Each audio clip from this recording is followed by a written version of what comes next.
that, did you? Holy moly.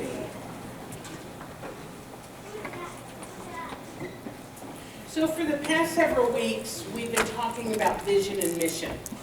And hopefully you found it as interesting as I have, because I've really enjoyed it. And the first week when we started, we talked about the process that the center's leadership went through to co-create our new vision and mission statements. Statements that serve as kind of a litmus test for the decisions that we make for our center. At our last board meeting, after we'd made all our decisions, it was really a cool process. After we'd made everything, yeah, we're going to do this, this, this, and this, we all asked each other, how does this support our vision and our mission?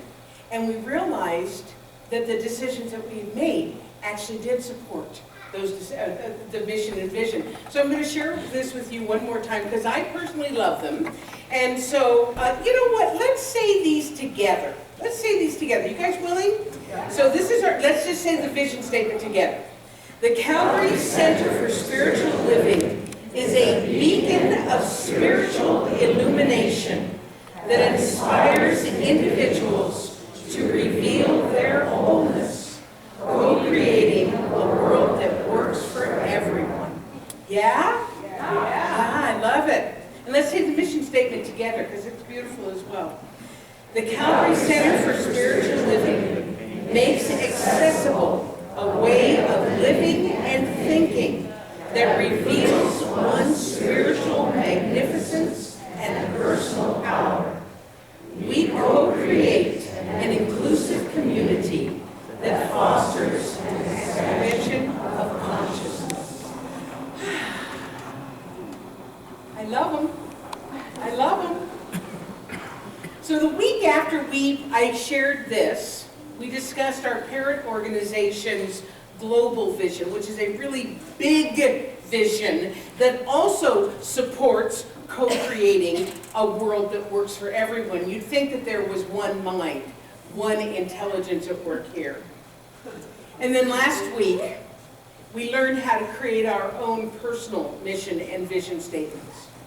And we discussed how important it was to have a mental equivalent, to have a visual image of how we would like life to work. Because that's the thing about being in partnership with the universe. When we are in partnership with the universe, we develop this mental equivalent, this visual image of how we would like our life to work, and universal intelligence knows how to bring it about. It responds by co-responding to the pictures and the ideas that we hold in our minds. It is amazingly simple, but it's just not always easy. Even for someone like me, and I have been consciously doing this stuff for a really long time. But I'm going to tell you more about that in a bit. Because here's another thing about being in partnership with the universe, is that its vision, the universe's vision, its mission, if you will, is to grow. It doesn't sit with the status quo for very long. I want to share with you one of my favorite all-time Ernest Holmes quotes. Nature will not nature will not let us stay in any one place too long. She will let us stay just long enough to gather the experience necessary to the unfolding and advancement of the soul. First of all, let that one sink in. She will let us stay just long enough to gather the experience necessary to the unfolding and advancement of the soul. This is a wise provision, he says, for should we stay here too long, we would become too set, too rigid, too inflexible. Nature demands the change in order that we may advance. When the change comes, we should welcome it with a smile on the lips and a song in the heart. The challenge is, as humans, sometimes we become become kind of complacent, and we prefer to stay in our comfort zones long after they have served us. We say we want growth. We say we want transformation, but not at the risk of actually having to change. So instead of welcoming it with a smile on our lips and a song in our heart, we receive it with a snarl and a growl. Which brings me to my topic of metamorphosis. Because once again, Mother Nature, nature with a capital N, nature with a capital N, provides us with the most amazing analogy, an illustration of the process of transformation or change, both in nature and also in our lives. And the truth is, the process of transformation, the process of metamorphosis, while it is going on, is not particularly pretty. It's necessary, it's fascinating, and it is ultimately worthwhile, but it's not always pretty. So, I want to share with you, I tell a lot of personal stories. That's because my life is my message. That's part of my vision too. My life is my message. I have been going through my own personal transformation or metamorphosis the past few months. What happened was, late summer, I decided that it was time for me to grow again. I had become a little complacent, and I needed to get things going, right? So I really took on this process, this idea about growing.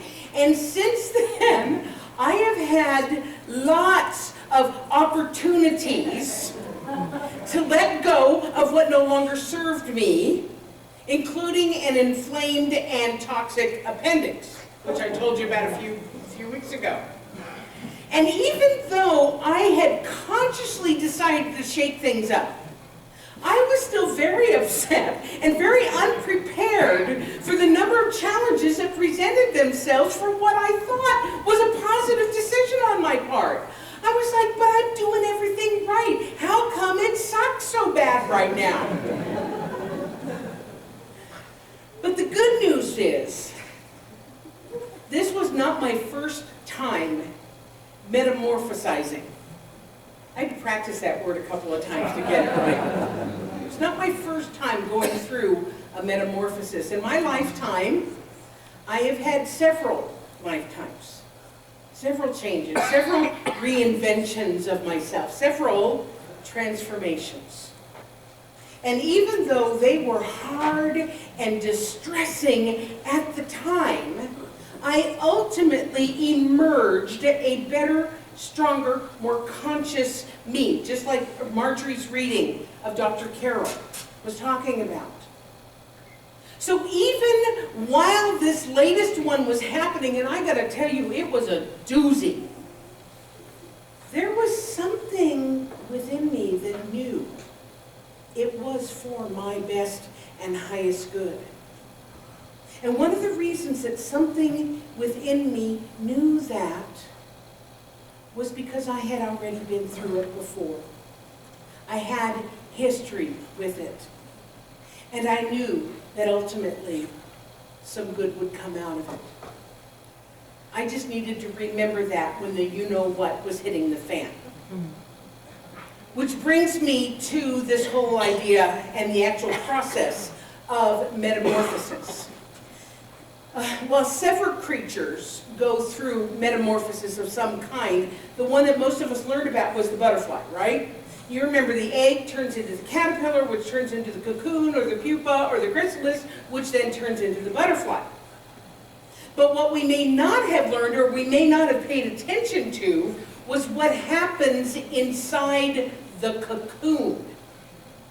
Because that is where the real magic, that is where the real mystery of metamorphosis takes place. So rather than try to explain it to you, what I'm going to do is share what I think is a really, really nice explanation about it that I found during my research. So I'm just going to read this to you because it's quite visual. The story usually begins with a hungry caterpillar hatching from an egg. The caterpillar, or what is more scientifically termed a larva, stuffs itself with leaves, growing plumper. I didn't really like that analogy, but anyway, stuffs itself with leaves, growing plumper and longer through a series of molts in which it sheds its skin. One day, the caterpillar stops eating, hangs upside down from a twig or a leaf, and spins itself into a silky cocoon or shiny chrysalis. With its protective casing, the caterpillar radically transforms its body, eventually emerging as a butterfly. But what does the radical transformation entail? How does a caterpillar rearrange itself into a butterfly? What happens inside a chrysalis or cocoon? First, the caterpillar digests itself, releasing enzymes to dissolve all its tissues. If you were to cut open a cocoon or chrysalis at just the right time, caterpillar soup would ooze out. But the contents of the cocoon are not entirely a shapeless mess. Certain highly organized groups of cells known as imaginal discs survive the digestive process. Before hatching, when a caterpillar is still developing inside the egg, it grows an imaginal disc for each of the adult body parts it needs as a mature butterfly. Discs for its eyes, for its wings, for its legs, and so on. In most cases, these imaginal discs remain dormant throughout the life of the caterpillar, and once a caterpillar, I'm so excited, once a caterpillar has disintegrated all of its tissues except for the imaginal discs, those discs use the protein-rich soup all around them to fuel the rapid cell division required to form the wings, the antenna, legs, eyes, and all the other features of an adult butterfly. And then when it's ready, the adult butterfly begins to make its way out of the cocoon, emerging as something completely different from what it had been, but still containing parts of what it was.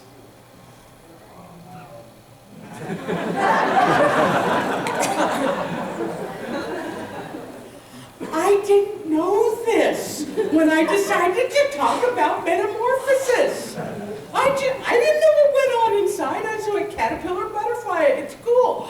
I had no idea that already contained within the caterpillar are the imaginal discs of the butterfly.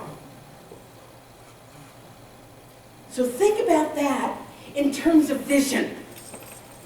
As we develop our vision of how we would like our life to look using our imagination, we are basically creating imaginal discs within our own consciousness.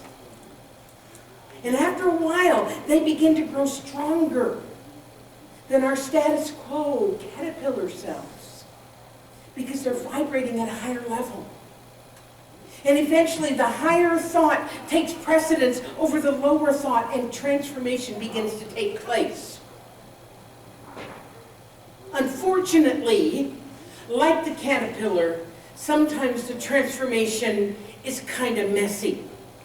In other words, as we are deconstructing our old way of being, before emerging into our new way of being, we are in a soup of possible ickiness. Because what we used to know isn't working anymore, and we haven't yet become what we are coming. So life can feel pretty bleak sometimes. And yet, as I said earlier, most of us have been through something like this before. Either a major event like a relationship ending or a loss, a health scare, a move, a crisis of faith, or a smaller scale, just a general feeling of whatever, loss of a friend, somebody turning against you. And while you were in that transformational caterpillar soup, it sucked. And yet, you survived, and in many cases, you thrived. You look back now at those old ways of being, and you feel gratitude that the transformation did happen, even though you were kicking and screaming at the time. Anybody else but me? Yeah. Again, remember, I love this. I told you I love this quote. Nature will not let us stay in any one place too long. She will let us stay just long enough to gather the experience necessary to the unfolding and advancement of the soul. Nature demands the change in order that we may advance. Now, you may have consciously started that transformation like I did this summer by declaring myself, stupidly, I'm open to change. Or maybe what's happened is you started taking classes, you started attending the center, you started reading, you started visualizing this life for yourself that was different than the one you had. Maybe you've done it unconsciously, but by just thinking, I wonder if there's something more for me. Or it might be nice to, whatever that is. Or maybe you still aren't able to see the cause or the reason for the transformation. Either way, because we are spiritual beings having a human experience, part of our human experience is transformation from one iteration of ourselves to another and another and another. And because we've all been through it before and come out on the other side and we've been victorious, thank you God, we can use that memory, that imaginal self, when we're in the caterpillar soup. For example, when I was recovering from unexpected emergency appendectomy surgery, and I'm not feeling good, and my Thanksgiving vacation is ruined, and some of my relationships are ending, and I'm having some temporary financial challenges, and people were not being kind to me, I was pretty much going, what the hell?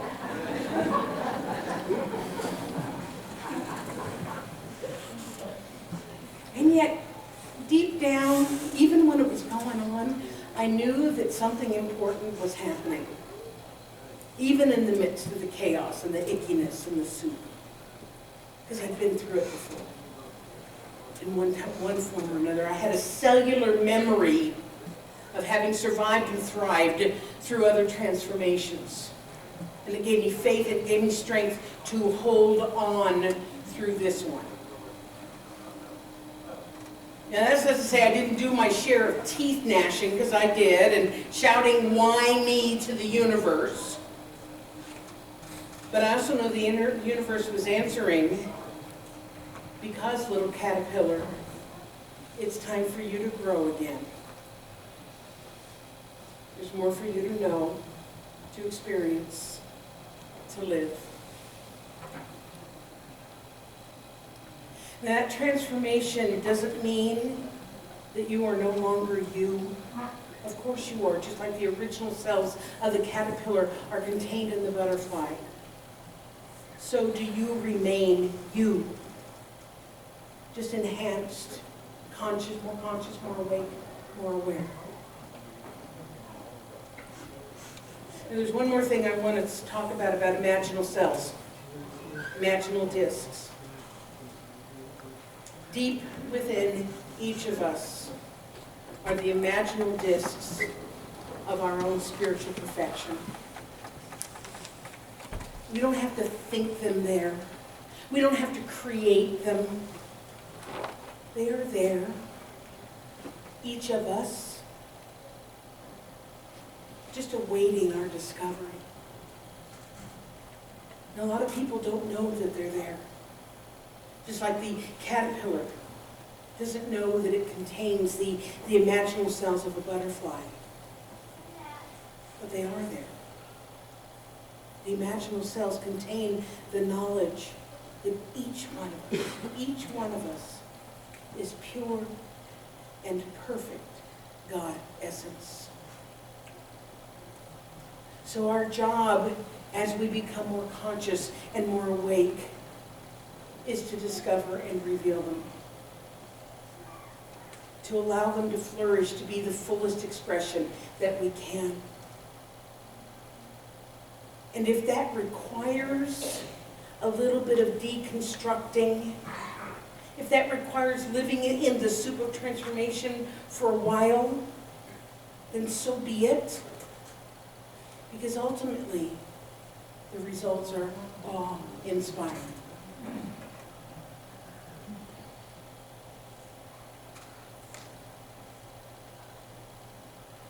So happy transformation to everybody. I love you, and so it is.